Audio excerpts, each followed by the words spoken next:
आपल्या पलूसमध्ये कीर्ती sales and mobile gallery घेऊन आलेत ऑफर्सचा धमाका। कोणत्याही कंपनीचा मोबाईल खरेदी करा आणि मिळवा आकर्षक गिफ्ट। शिवाय सर्व कंपन्यांचा फायनान्स व कॅशबॅक ऑफर। सर्व नामांकित कंपन्यांचे मोबाईल व ॲक्सेसरीज मिळवण्याचे एकमेव ठिकाण Kirti sales and mobile gallery, Meenakshi Chitramandir समोर, कराड तासगाव रोड, पलूस। प्रोप्रायटर कुलभूषण शीतल सावळवाडे।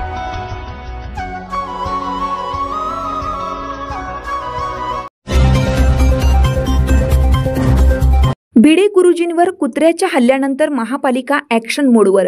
सांगलीत दिवसभर कुत्री पकडण्याची मोहीम। संभाजी भिडे यांना कुत्रा चावल्यानंतर सांगलीचे पालिका प्रशासन सक्रिय झालं आहे। महापालिकेच्या डॉग व्हॅनकडून सकाळपासून कुत्रे पकडण्याची मोहीम चालू आहे। आतापर्यंत अनेक कुत्री पालिकेने पकडली आहेत। भटक्या कुत्र्यांना पकडण्याची मोहीम आता युद्ध पातळीवर चालू आहे।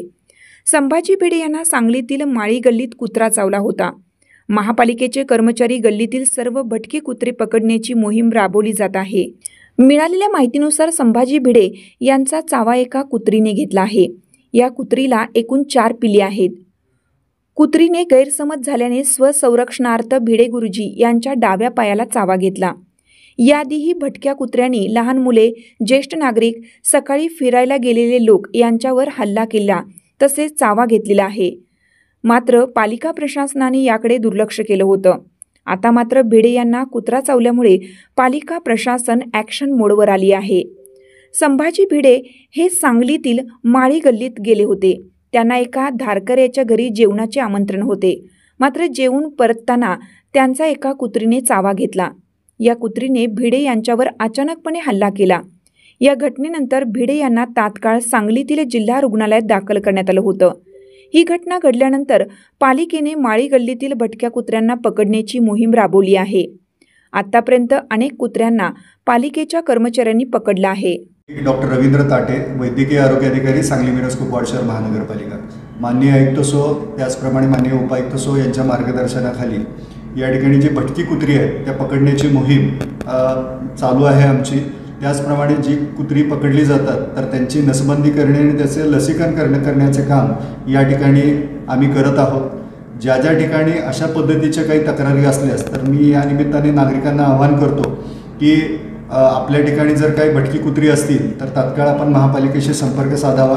या ठिकाणी तात्काळ ती कुत्री पकडली जातील आणि त्यांची नसबंदी करून त्यांचे लसीकरण करण्याचे काम महापालिका प्रशासनामार्फत आम्ही करत आहोत। महापालिका प्रशासन डॉग पॉन्ड असेल किंवा कुत्री दत्तक योजना जी आहे, लहान पिलिका दत्तक योजना, याबाबत सुद्धा विचाराधीन आहे आणि याबाबत आम्ही काही NGOsशी बोलत आहोत जेणेकरून आपल्याला जे काही कुत्र्यांचं नियोजन आहे त्या नियोजनबाबत आम्ही ही कारवाई करत आहोत। जे काही हल्ले वगैरे होतात कुत्र्यांची त्या परिसरात कशी खबरदारी घेतली जाते का? यामध्ये प्रामुख्याने ज्या ठिकाणी अशा पद्धतीचे काही कुत्र्यांचं प्रमाण जास्त असेल किंवा काही चावा घेत असेल तर तात्काळ महानगरपालिकेच्या आमच्या 2 डॉग व्हॅन युनिट्स आहेत। तर डॉग व्हॅन युनिट आणि त्यांचे कर्मचारी तात्काळ त्या ठिकाणी जाऊन तिथली जेवढी काही कुत्री असतील तर ती कुत्री पकडण्याची मोहीम महापालिका प्रशासनामार्फत आम्ही करत आहोत व यापुढेही अशा पद्धतीची मोहीम आम्ही करणार आहोत।